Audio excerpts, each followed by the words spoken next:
My name is Ava Mitchell, and on the surface, my life looks picture perfect. From the corner office of a glass tower in downtown Chicago, I can see the city stretching out like a canvas of ambition and survival. The lake glimmers in the distance, sunlight bouncing off the water, like a reminder that I've made it further than anyone ever expected me to. My silk blouse feels cool against my skin as I lean back in my chair, one manicured hand wrapped around a mug of coffee that has already gone cold. But the truth? Behind the tailored blazers, the polished shoes, and the polite smiles, I carry a secret that I've buried for years. A secret that began in the middle of an airport terminal when I was only 15. The buzzing of my phone pulls me out of my thoughts. I glance down at the screen. It's a message from her. My mother. Hey, sweetheart. It reads, I'm in town. Would love to catch up. Sweetheart. The word makes my stomach twist. The last time I heard her voice, she wasn't calling me sweetheart. She was leaving me behind. Alone. Crying at the edge of gate C-17 while she boarded a flight to Europe with her boyfriend, chasing champagne dreams and luxury resorts. Now, after all these years, she wants to meet. I set the phone down on my desk, the city humming beneath me. For the first time in a long time, I can feel that old ache clawing its way back to the surface. And I know, I can't keep running from it anymore. I can still hear the sound of the rolling suitcases echoing across the tiled floor of O'Hare Airport. The place smelled of fast food, burnt coffee, and perfume sprayed too heavily by travelers rushing past. I was 15, clutching my backpack straps so tightly my knuckles ached. My mother walked ahead of me, her heels clicking sharply, her hand intertwined with the man she had started dating a few months before. His name was Roger. I'll never forget that. Mom, I remember calling after her, my voice cracking. Are you sure you gave me the right ticket? She didn't turn around. Roger did, smirking like he was in on a joke I didn't understand. When she finally stopped, she pulled her designer sunglasses down the bridge of her nose and sighed. Ava, honey, don't make a scene, she said, her tone sugary but laced with annoyance. You'll be fine. You're old enough now. Old enough for what? My throat burned, eyes already stinging. To figure things out, she adjusted her silk scarf, glanced at Roger, and smiled like I was some inconvenience she was ready to shake off. Then came the words that have haunted me for years. I need this vacation, Ava. Don't ruin it for me. And just like that, she turned, walked away, boarded her flight with Roger, champagne ticket in hand. I stood frozen as the boarding announcement echoed. My chest tightened so hard I could barely breathe. People brushed past me, strangers in a hurry, and I wanted to scream, don't you see? She left me. She left me here. The tears came fast, hot and humiliating. My hands shook as I fumbled for something, anything, to hold on to. That's when I remembered the bracelet my grandmother had given me a year earlier. A delicate silver chain with a tiny charm in the shape of a compass. She may lose her way, my grandmother had whispered when she fastened it onto my wrist, but you, Ava, you'll always find yours. I touched that charm, pressing it so hard into my palm it left a mark. In that moment, something inside me shifted. I was terrified, abandoned, broken, but I also knew I had two choices: collapse on that cold airport bench, or get up and move forward. So I wiped my face, tightened my backpack straps, and walked away from gate C-17. Not toward her, but toward my own life. The weeks after that night at the airport were a blur of couches, shelters, and endless questions that no 15-year-old should have to answer. I told myself not to cry anymore, but the tears would sneak up in the dark when the city lights outside the window looked like stars I couldn't reach. I worked whatever odd jobs I could find. Babysitting, stocking shelves, cleaning tables until my hands smelled like bleach. At school, I kept my head down, determined not to let anyone see just how fragile my world had become. Teachers assumed I was resilient. The truth was, I was desperate. Then came Mrs. Thompson. She was my English teacher, the kind of woman who wore bright scarves and believed in the power of stories. One afternoon, after I turned in a short essay, she pulled me aside. Ava, you have a gift, she said softly. Words, ideas, vision. Don't let anyone make you small. It was the first time someone had looked at me and seen more than a lost girl with a broken family. That tiny spark carried me through late nights at the library, applying for scholarships with trembling hands, hoping one letter could change everything. When the acceptance came, a partial scholarship to Northwestern, I sat on the floor and cried, clutching that compass bracelet like it was the only thing tethering me to earth. College wasn't glamorous. I worked part-time at a coffee shop, pouring lattes for students who didn't know I was balancing tuition, rent, and survival. But slowly, things began to shift. I discovered an interest in business and marketing, how stories could move people, how strategy could build empires. There were nights I doubted myself so badly that I almost quit. Nights I looked in the mirror and saw the abandoned girl in gate C17, not the woman I wanted to become. But each time, I pushed a little harder. My first internship was unpaid. My second paid just enough to cover groceries. But then came the moment that changed everything. My first client. A small Chicago bakery, struggling to survive. I built them a marketing plan, poured my heart into every detail. When their sales doubled, the owner hugged me, tears in her eyes, whispering, "You saved us." That feeling of making an impact, of creating something real, was addictive. From there, word spread. One client turned into 5. 5 into 10. I built my own small agency in a cramped apartment, using a borrowed laptop and a desk made of cinder blocks. I hid my struggles behind polite smiles and modest updates online. No flashy posts. No bragging. Just enough so people knew I was okay. Especially her. My mother. Because deep down, I wanted her to wonder, to question, to regret.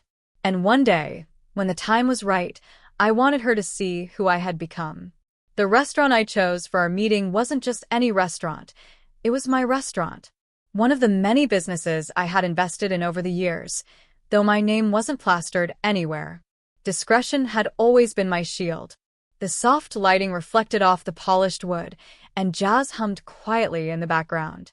Everything about the place whispered elegance without trying too hard. When I arrived early, I felt the usual rhythm of control in my veins. I ordered sparkling water, adjusted my blazer, and reminded myself that I wasn't that trembling 15-year-old anymore. I was Ava Mitchell, CEO of a thriving marketing agency, investor, entrepreneur. My empire was built in silence, brick by brick, while the world, especially my mother, assumed I was invisible. At exactly 6:05, she walked in. Time is cruel. It doesn't erase the faces that hurt us. My mother, Lillian, still had the same glossy chestnut hair, the same perfume she used to spray before dates, the same dazzling smile she'd used to charm Roger at the airport. But age had etched lines around her eyes, and her heels clicked with less confidence than I remembered. "Ava," she said brightly, sliding into the booth across from me. "Sweetheart, it's been forever. Look at you, so grown up, so polished." Her words made my skin prickle. Sweetheart. That word again. I forced a polite smile. It has been a long time. She launched into chatter. Vacations she'd taken. Parties she'd attended. A new circle of friends who were simply fabulous. For 15 minutes, she spoke as if she were starring in some glamorous magazine feature. And then, almost as an afterthought, she asked, "So, what have you been up to? Still writing?" Or something like that. I let the silence hang. My hand brushed against the silver compass bracelet, hidden under my sleeve. Finally, I leaned back and gestured to the room. "Do you like this place?" "Oh, it's lovely," she said, sipping her wine. "Very upscale. The owner must be doing well for themselves." I met her eyes. "I own it." Her glass froze midair. "You what?" "I own this restaurant," I repeated calmly, "along with several others in Chicago, and a marketing agency, and a few real estate properties." The silence between us grew thick, almost suffocating. Her mouth opened, then closed, like she couldn't quite compute the words. I stood, motioning toward the private room behind the velvet curtain. "Come." I want to show you something. She followed me, heels tapping nervously this time. The private room was my office away from the office. Walls lined with art from local creators, shelves filled with business books, photos of me with clients who had turned their dreams into reality. I watched her eyes dart from frame to frame, widening with every detail. The pride in those pictures was undeniable. "This is my life," I said, my voice steady. "The one I built after you left me at that airport. Alone. 15 years old." Do you remember that? Her face paled. She swallowed hard. "Ava, You left me." I cut in, my tone sharp but controlled. "For vacation. For a man. And you didn't look back." Her hands trembled as she set her purse on the table. I thought you'd manage. I didn't know. You didn't want to know." The words hung in the air, final and damning. For the first time in years, she had nothing to say. No excuses. No stories. Just silence. And I savored it. She sat across from me in that private room, her manicured fingers tangled together like a child caught doing something wrong. For a moment, I saw not the glamorous woman who had abandoned me, but someone fragile, desperate to be forgiven without earning it. I took a deep breath, letting the silence stretch. Then I spoke. "Here's the thing, Mom. You don't just get to walk back into my life because it's convenient. I built everything you see here without you. The sleepless nights. The jobs that barely paid. The tears I swallowed, so no one would see how broken I was. You weren't there." Her lips parted, but I raised a hand. No. "You need to listen." Her eyes dropped to the floor. "If you want to be part of my life now," I continued, "there are conditions." I saw her flinch at the word. Conditions. It was the first time she wasn't in control.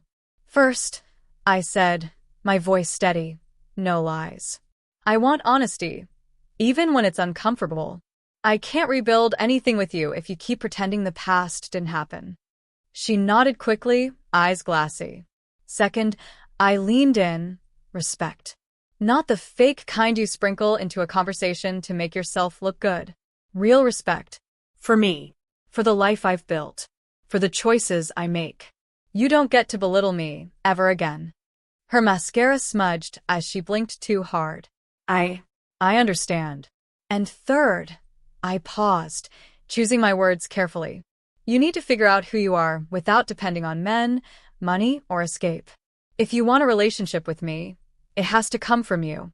Not the version of you chasing champagne dreams, but the one willing to face the truth." Her hands shook as she reached for her purse, as if grounding herself. "Ava, I'll try. I really will." I exhaled slowly, my fingers brushing against the compass charm hidden beneath my sleeve. "This isn't about me forgiving you overnight," I said softly. "It's about whether you're capable of being more than the woman who walked away from her daughter. I'm not that abandoned girl anymore. I don't need you. But I'm giving you the chance to be someone I can respect." Her tears fell freely now, streaking her foundation. "I don't deserve it, but thank you." I didn't smile. "Not yet. Words are easy. Prove it. Show me." And for the first time in years, I watched my mother sit in silence, not as the woman who once towered over me, but as someone who realized she had lost control of the story. And maybe, just maybe, she wanted to rewrite it. The weeks after that dinner unfolded like a cautious dance. My mother would send short messages, not the flamboyant ones filled with vacation stories or self-absorbed chatter, but small, hesitant notes. "How was your day? Did you eat? Thinking of you." They weren't perfect, but they were different. At first, I didn't respond. Old wounds don't vanish just because someone says sorry. But eventually, I let myself answer, short, clipped replies, slowly opening the door without handing her the key. I watched her begin to change.